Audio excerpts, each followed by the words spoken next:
goals, I believe that was answered, who came up with the goals, and the council did in 2006, is that correct? And Yeah, when it was last adopted, it was 2014, actually. okay, that was one of my questions. And we can really drill down when we meet, as an ad hoc, if that's your preference. Oh, you know that now? No, I think ad hoc is the preference. And so, okay, so with that then, if there's no more staff comments, we'll go ahead and open the public hearing.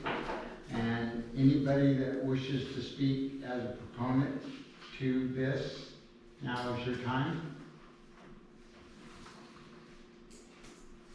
Seeing no proponents, anybody wishing to speak as an opponent of this, now is your time.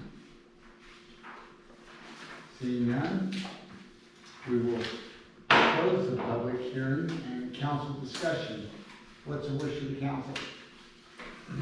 I definitely needed more time to go through it, so that opportunity would work out. Okay, so do you want to be on it? I can be on it, yeah. And then it's either really between me or you. I can certainly get my notes. Do we have to hash that out tonight? It would be helpful if we could address the local housing mitigation plan adoption and then determine who the council would like to appoint to the ad hoc. Okay. So, we'll go ahead. So the public hearing is closed, and I will entertain a motion to adopt resolution number, sorry, I should have that. I have it right there. 2025-07. Oh, yeah. Resolution number 2025-07. Do you have a motion? I motion to adopt resolution number 2025-07, the resolution of the city council, do you want me to read the rest of that? Yeah? Okay, council of the city of Biggs adopting the 2024 Butte County Local Hazard Mitigation Plan and General Plan Amendment 2025-01. Okay, do I have a second? I'll second it. Okay, motion and a second. All in favor? Aye. Opposed? Motion passes unanimously. And then, so if we want to do Doug and Anita on the ad hoc, and I can get my comments to you. Absolutely.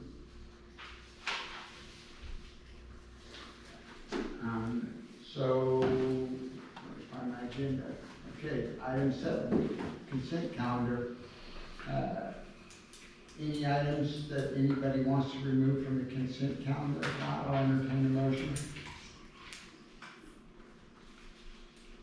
I'll make a motion that we approve the,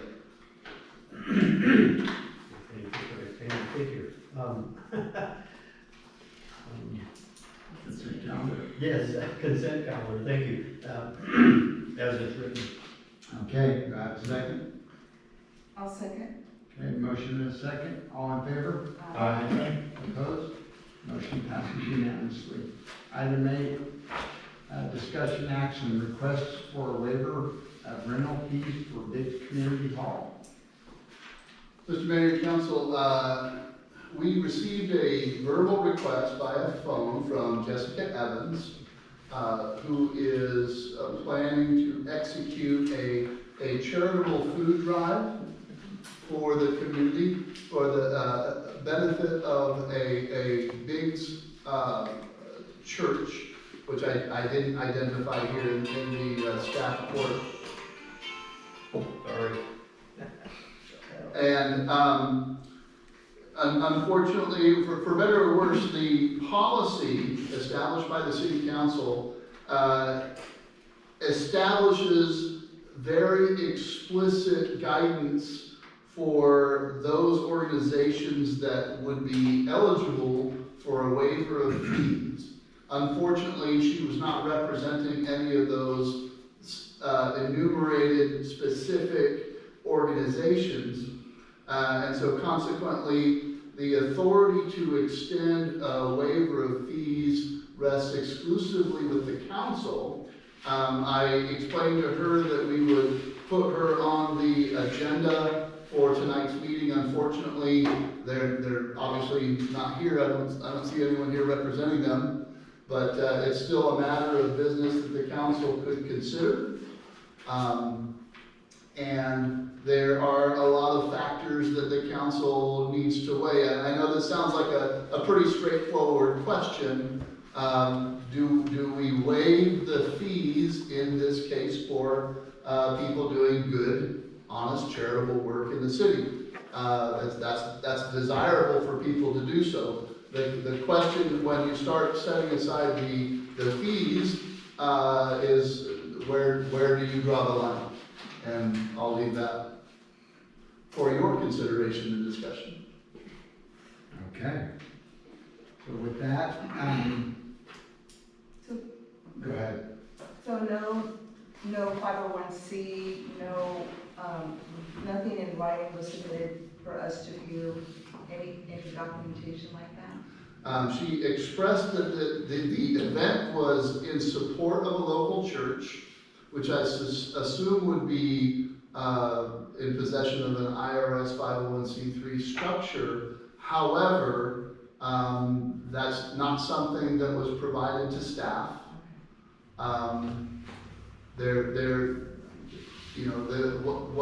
What was provided really was a verbal request, very basic, and I regret that they are not here tonight to make this request in person, but they were informed of the date and time of the meeting, and informed that they would be accommodated on the agenda, as would anyone who likewise sought to appeal for a waiver from the council.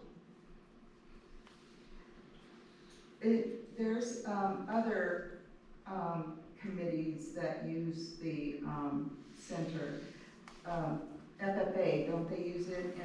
And also the school, do they provide the 501c when we do as the elementary carnival that they do? Do they provide that?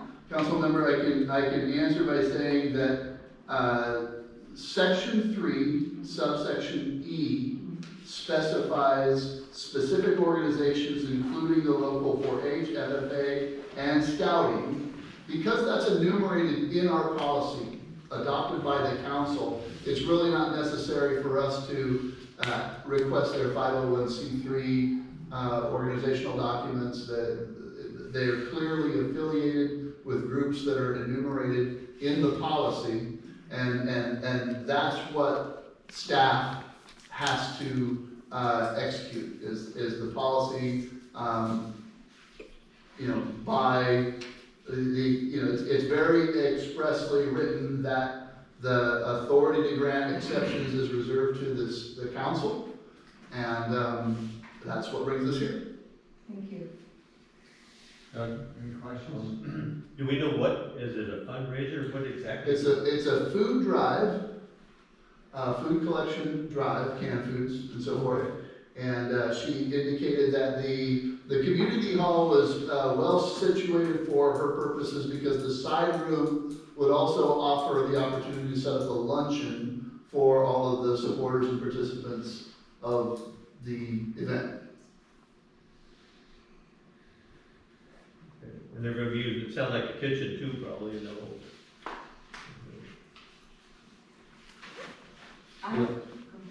Is this a once a month thing? The indication that I have that this is a one-time